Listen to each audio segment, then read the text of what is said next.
Welcome to this explainer on enforceable business agreements. I am so glad you're here.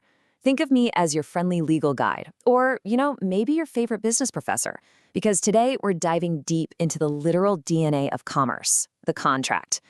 To make this diploma-level journey super practical, we're going to follow a fictional Canadian tech startup. Let's call them Aurora Tech. So they're gearing up for this massive expansion, right? And that means they're about to sign a commercial lease for some prime downtown Toronto office space. Plus, they're dropping a crucial order for 500 new laptops. But before the ink even meets the paper, they really need to know what actually makes their deals legally binding. Okay, let's dive right into this. Here is our syllabus for today. We'll start with the anatomy of an agreement, then look at essential contract ingredients. After that, we've got capacity, consent, and legality, followed by when contracts break down, and finally, Canadian contracts in practice. So, jumping right into Section 1, Anatomy of an Agreement. Look, every single day, businesses are making countless agreements. They're hiring staff, they're buying supplies, renting spaces, you name it. But here's the thing, not every single promise or handshake magically becomes legally enforceable. So the crucial point is this simple definition. A contract is an agreement enforceable by law. It's not just a promise, it's a promise backed by the full weight of the court. For our Canadian startup Aurora Tech, this enforceability provides absolute certainty, security, and protection.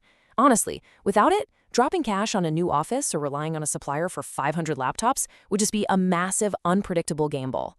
Let's map out the commercial landscape in Figure 1. Over on the left side, we have an agreement. Now, this is just a mutual understanding. It can be totally informal, and realistically, it might not create any legal obligations whatsoever. But look over on the right side. Here we have a contract. This is the specialized version. It's legally enforceable, it's usually formalized, and it creates strict legal duties for everybody involved. So basically, an agreement is the broader category, but a contract, that's the legally binding version you want to take to the bank. To ground all this theory in reality, let's take a look at Figure 2. Say the founder of Aurora Tech promises to take a friend out to dinner to celebrate their brand new office space. Well, that's just a social agreement, right? It completely lacks legal intention. If she has to cancel because she's working late, her friend can't exactly sue her for breach of contract. No way. But on the right side, when Aurora Tech agrees to buy 500 laptops from a supplier for a specific price, legal intention is automatically presumed there. The law absolutely recognizes this as a serious commercial arrangement with very real consequences. Moving right along to Section 2, Essential Contract Ingredients. Okay, so we know Aurora Tech wants to make absolutely sure their laptop order and their office lease are legally enforceable. But what specific ingredients do they actually need to mix together to transform those everyday business negotiations into binding contracts? Well, you need an offer, an acceptance of that offer, an intention to create legal relations, and consideration. It's kind of like baking. If any of these core ingredients are missing from the mixing bowl, your legal cake is going to fall completely flat. Let's move on and see how this builds a sequential flow of forming a contract. Step 1 is the offer. This has to be a clear, definite proposal, definitely not just some vague statement.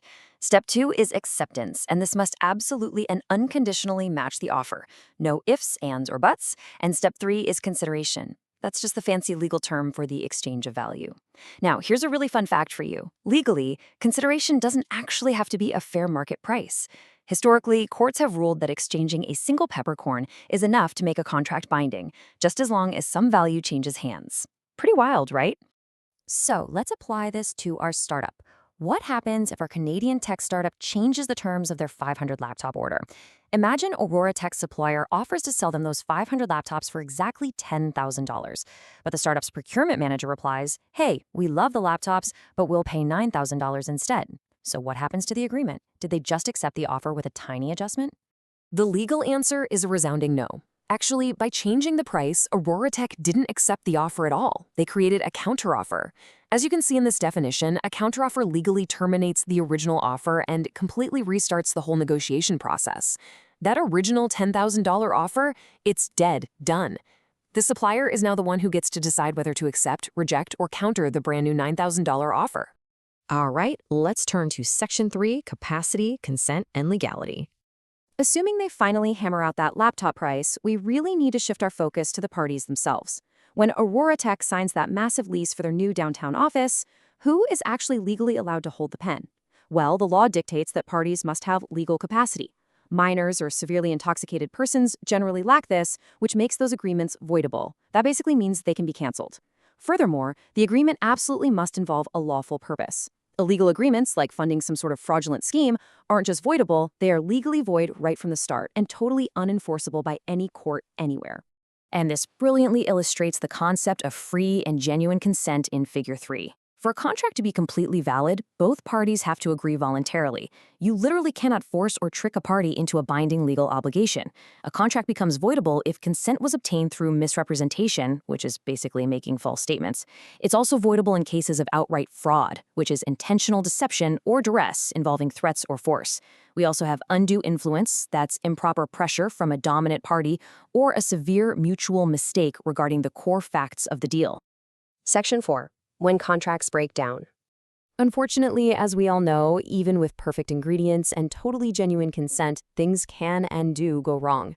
As a business professional, you absolutely need to know what happens when promises made on paper fall apart out there in the real world.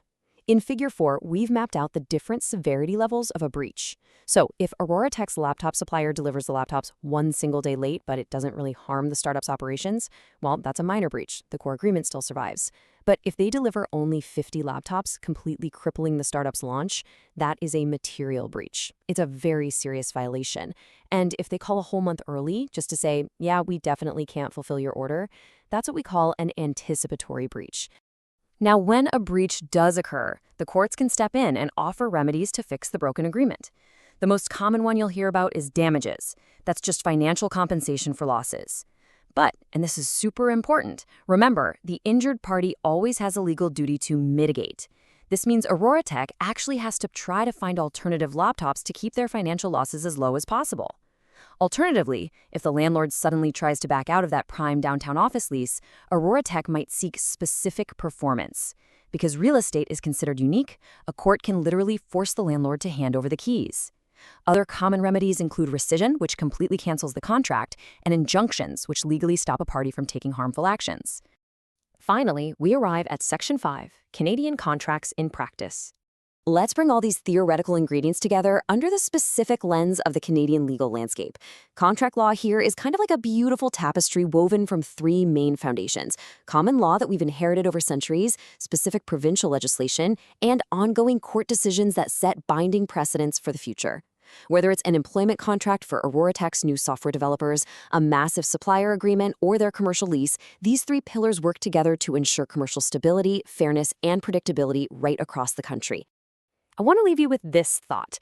A poorly drafted contract isn't just a piece of paper. It's literally a financial liability just waiting to happen. Ambiguity is the absolute enemy of business certainty. Mastering the essentials we covered today, it's all about protecting your hard work and securing your future. So ask yourself right now, if your biggest client walked away tomorrow, would the contract you signed actually protect your business? Thank you so much for watching this explainer. If you found this masterclass helpful, please do me a huge favor and hit that like button and subscribe to the channel so you never miss an update. Keep learning, and I'll see you in the next one.